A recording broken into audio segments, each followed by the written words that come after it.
Our goal is your satisfaction. Let us show you the way.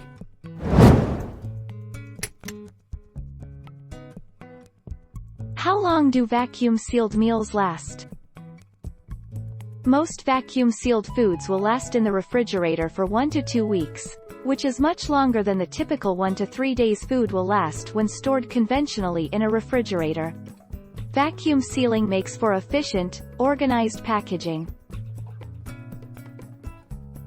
Can you vacuum seal lettuce? Yes, you can vacuum seal lettuce. Typically, vacuum-sealed lettuce can last up to 2 weeks in the refrigerator, more than double its usual lifespan of 3 to 6 days. Start by cutting your lettuce however you would like. Then, thoroughly wash it and use a salad spinner to dry. How long does beef last in vacuum-sealed bags? Meats, like beef, poultry and fish, generally only stay fresh for about 6 months when stored in the freezer by conventional methods. Using your vacuum sealer can extend that shelf life to about 2 to 3 years.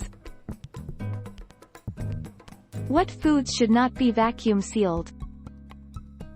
Food items that should not be vacuum sealed. Raw mushrooms. Due to their natural ripening process, fresh mushrooms may decay faster if vacuum sealed. Fresh bananas. Vacuum sealing fresh bananas can actually quicken their ripening time. Raw garlic and onion. Soft cheeses. Freshly cooked vegetables. Whole apples. Can you vacuum seal rice? Vacuum sealing isn't the best storage method for white rice. The main issue is that vacuum sealer bags are not airtight. They will eventually allow air and moisture through. Since white rice can already last a long time in basic storage containers, you aren't really gaining anything by vacuum sealing. Take our lead. Let's help you make your mark.